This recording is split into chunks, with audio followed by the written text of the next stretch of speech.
की डेफिनेशन है जो मैं समझती हूं कि इमरान खान साहब पे बहुत फिट आती है, और वो ये है कि एनआरओ का मतलब इमरान खान के लिए एक नटोरियस और रिजेक्टेड ऑब्जेक्ट है। ये एक नटोरियस रिजेक्टेड ऑब्जेक्ट हैं जो इस मुल्क के ऊपर जो है वो अजाब की तरह मुसल्लत है, और अजाब की तरह जो है इस मुल्क को उनको बर्दाश्त करना पड़ा है। अब मैं महंगाई का क्या रोना रोऊं इन जो है वो हुक्मरानों के सामने जिनका महंगाई से कोई लेना देना नहीं। जब मैंने मुख्तलिफ टॉक शोज में महंगाई पे बात करते हैं तो वो कहती हैं देखें ये छोटा मामला है। जिन हुक्मरानों और उनके तर्जुमानों के लिए महंगाई एक छोटा मामला हो, उनको मैं क्या बताऊं कि आटे का थैला जो है वो 27 रुपए महंगा हो गया। मैं उनको क्या बताऊं कि चीनी जो है वो अब भी 110 रुपए 115 रुपए किलो बिक रही है। इनको बताना तो भैंस के आगे जो है वो बीन बजाने के मुतरादिफ है। लेकिन जो अब सबसे खौफनाक चीज सामने आ रही है वो ये है कि फ्लोर मिल्स जो हैं उन्होंने हड़ताल का ऐलान कर दिया है। 24 जून से वो कहते हैं कि हम अपनी मिल्स बंद कर देंगे, चूंकि वो जो टैक्स फ्री बजट आया है ना, उस टैक्स फ्री बजट के अंदर जो है वो आटे के ऊपर 17% टैक्स जो लगाना है, जो 1 जुलाई से नाफिजुल अमल होगा, वो टैक्स फ्री बजट के अंदर जो आटे पर उन्होंने टैक्स लगाया है, उसके बाद वो अपनी मिल्स जो हैं वो बंद करने की बात कर रहे हैं, या वो कहते हैं कि ये टैक्स वापस लें जो आपने टैक्स फ्री बजट के अंदर लगाया है। सो इससे आप अंदाजा लगाइए कि आने वाले दिनों में आटे का एक और कौन सा बहरान होगा, और रोटी की कीमत में बाय द वे ऑलरेडी इस बजट के, खूबसूरत बजट के पास होने से पहले इजाफा हो गया है। और एक और बड़ी इंपॉर्टेंट बात जो है वो वैक्सीन के हवाले से क्या रोना रोऊं कि इस हुकूमत को जब वैक्सीन खत्म हो जाती है तब इनको होश आता है। लोगों ने जब वैक्सीन बननी शुरू हुई थी, जो ममालिक जहां पर गवर्नेंस है, जहां पर वाकई दिमागी तौर पर बेहतर लोगों की जो हुकूमतें हैं, उन्होंने वक्त पर ऑर्डर्स दिए और ऑर्डर्स देकर अपने वैक्सीन बुक कराई। अब हालत यह है कि एंड टाइम के ऊपर वैक्सीन के मुआहदे करना चाहते हैं। वैक्सीन के लिए बाय द वे जो पंजाब हुकूमत का बजट की स्पीच थी, उसकी हेड जो बाहर उनका पेज है उसके ऊपर वैक्सीन उन्होंने बनाई हुई थी। मुझे बड़ी हैरत हुई और शर्म आई कि ये वो वैक्सीन जो खैरात में लग रही है उसको आपने अपने पेज पे तो प्रिंट कर दिया और उसके लिए 1.5 अरब रुपया रखा, और अब जब मुआहदे के लिए गए तो उन्होंने 6 अरब रुपया मांगा कि हमें वैक्सीन के लिए 6 अरब चाहिए। और सबसे आखिरी और इंपॉर्टेंट बात, आजकल एक मौसूफ है पंजाब में जिनका नाम है टीके। बड़ा जिक्र है उन टीके साहब का हुकूमती राहदारियों में भी और ब्यूरोक्रेसी के अंदर भी और मीडिया के अंदर भी, और वो कोई टीके साहब जो है उनका जिक्र खैर हर जगह हो रहा है, सारी दुनिया को पता है। एक नहीं पता तो इस वजीर आजम को नहीं पता, जिसको नहीं पता चल रहा कि ट्रांसफर पोस्टिंग के पैसे लिए जा रहे हैं। हर एक ट्रांसफर पोस्टिंग जो है, जिसको ट्रांसफर या पोस्ट करते हैं, वो आके बरमला अपने हलकों में बता रहा है मैं इतने करोड़ रुपया दे के लगा हूं, मैं इतने करोड़ देकर ये पोस्टिंग ली है। और वो टीके साहब जो हैं उनकी बात मीडिया में भी हो रही है, हर जगह हो रही है। नहीं पता तो इमरान खान को नहीं पता या बुज़दार को नहीं पता। अगर मैं ये मान लूं कि नहीं पता तो इनको वैसे ही इन पोस्ट पर रहने का हक नहीं है। जिनको ये नहीं पता कि उनकी नाक के नीचे बुज़दार साहब का पर्सनल सेक्रेटरी जो है वो क्या कर रहा है, वो कैसे करोड़ों रुपया बुज़दार साहब की मर्जी के बगैर ले रहा है पोस्टिंग्स के। आपको शहबाज शरीफ साहब जब इंटरव्यू किया करते थे बड़ा एतराज होता था कि शहबाज शरीफ जो है वो इंटरव्यू करके सरकारी अफसरान को लगाते हैं, वो बड़ा गलत करते थे। तो ये जो टीके साहब जो हैं, जो बैठकर हर एक पोस्ट की बाकायदा तौर पर बोली लगवाते हैं,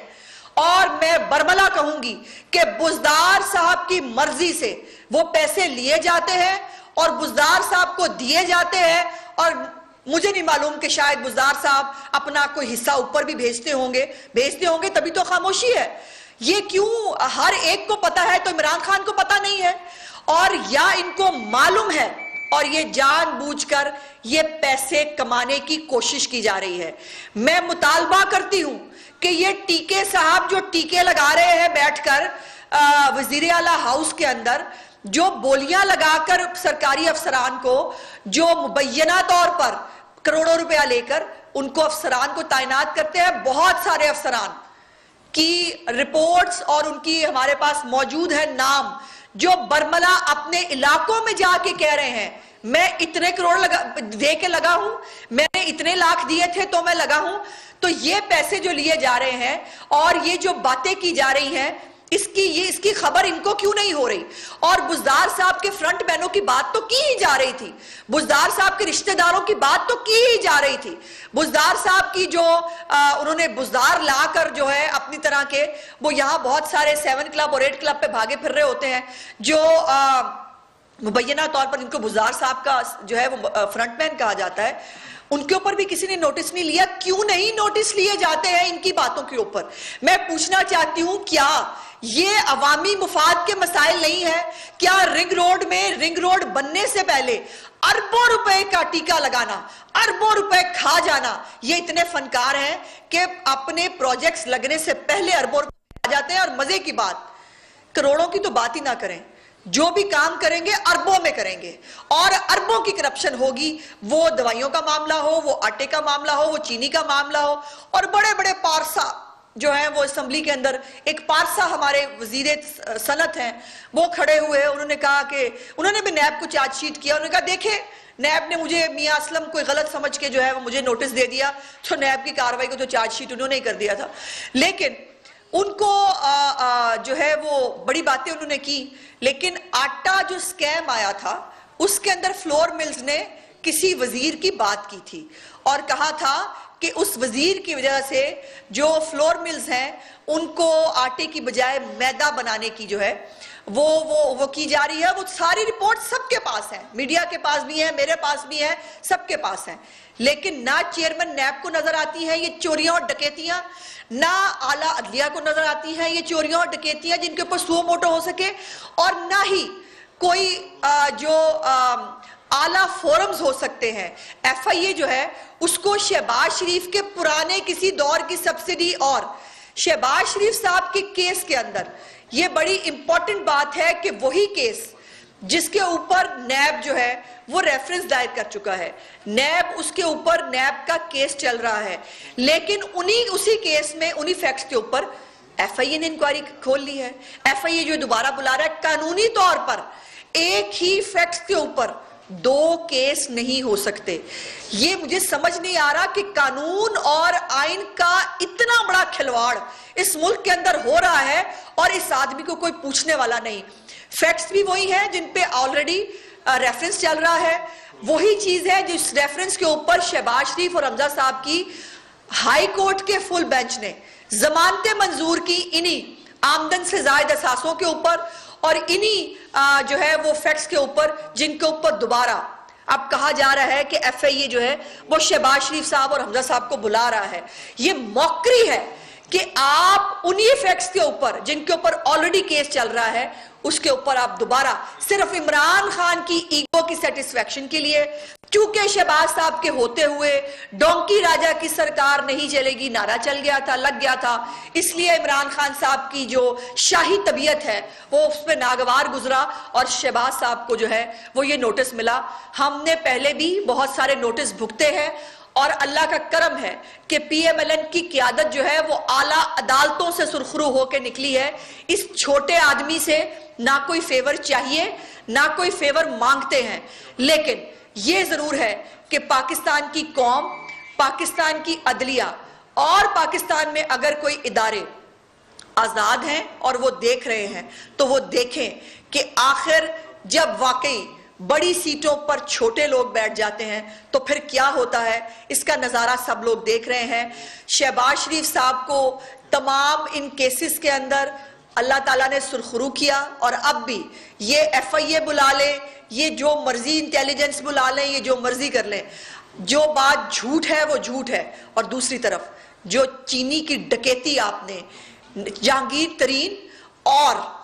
खुसरो बख्तियार और अपने और खुद मैं बरमला कह रही हूं, वजीर तजारत इमरान खान ने उस वक्त बैठकर चीनी की बाहर भेजने की जो है वो मंजूरी दी, इसलिए वो कल्प्रेट है। उसको फौरन से पहले बुलाना है तो इमरान खान को बुलाइए, बुलाना है तो जहांगीर तरीन को बुलाइए, बुलाना है तो खुसरो बख्तियार को बुलाइए। इनको बुलाते हुए आपके पर जलते हैं और जाकर यही FIA कहती है कि हमें जरूरत नहीं है जहांगीर तरीन की गिरफ्तारी की, और आप एक पहले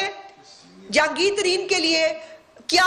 कमाल मेहरबानी होती है, पहले उनका इंक्वायरी अफसर चेंज होता है, फिर उनके लिए अली जफर जो है वो उनको क्लीन चिट देने के लिए बिठाए जाते हैं, फिर उनका जज चेंज कर दिया जाता है, फिर जो है एफआईए कोर्ट में जाके कहता है कि मनी लॉन्ड्रिंग का केस गलती से बना दिया था। ये अपने लोगों पर मनी लॉन्ड्रिंग का तो कोई केस बना नहीं, और एक केस बना तो वो गलती से बना दिया, और हमारे ऊपर आप जो है जो ट्रांजैक्शंस जो बैंक्स के जरिए ट्रांजैक्शंस हुई उनको आप मनी लॉन्ड्रिंग कहते हैं। आपको मनी लॉन्ड्रिंग के डेफिनेशन का भी इल्म नहीं है। सिर्फ वाइड अप करते हुए कहूंगी कि इमरान खान साहब, आप अपने जितने भी आपके तीर हैं आप आजमा लीजिए, लेकिन एक बात याद रखिएगा, हमने हौसले के साथ ये 2.5-3 साल गुजार लिए, आपसे शायद 2.5 दिन नहीं गुजरेंगे, क्योंकि ये जो लंबी चार्जशीट है ये आने वाले दिनों के आपके जो नैब के केसेस हैं, इन नैब के केसेस से आपको छुटकारा नहीं होगा, और हर एक स्कैंडल के पीछे इमरान खान खुद बराह रास्त मुलव्वस है। कोई स्कैंडल चीनी का हो, आटे का हो, रिंग रोड का हो, अद्वियात का हो, पेट्रोल का हो, किसी भी स्कैंडल के अंदर जो है वो बाकी लोग मददगार और सहूलतकार जरूर है, लेकिन उसका सरगना और इस गिरोह का जो सरबराह है वो इमरान खान है, और उसकी सरपरस्ती में ये तमाम डकैतियां जो हैं वो पाकिस्तान की आवाम के साथ की गई हैं, जो अरबों रुपए में है, जिनको लाखों और करोड़ों की बात तो इमरान खान साहब करते नहीं है, जाहिर है, जिनको ज़कात और खैरात खाने का हुकूमत में आने से पहले का शौक हो, फॉरेन फंडिंग केस के ऊपर 7 साल से स्टे लेके क्यों बैठे हैं? बड़ा शौक है ना आपको दूसरों को चोर साबित करने का, डाकू कहने का। किसी के कहने से कोई चोर डाकू नहीं होता, लेकिन वो खाइन जरूर होता है, वो बददियानत जरूर होता है, वो करप्ट जरूर होता है, जो हमारी पाकिस्तानियों की पाकिस्तान के अंदर या पाकिस्तान के बाहर ज़कात और खैरात खाता है, और खाने के बाद जो है उन केसेस को चलने भी नहीं देता। बहुत शुक्रिया।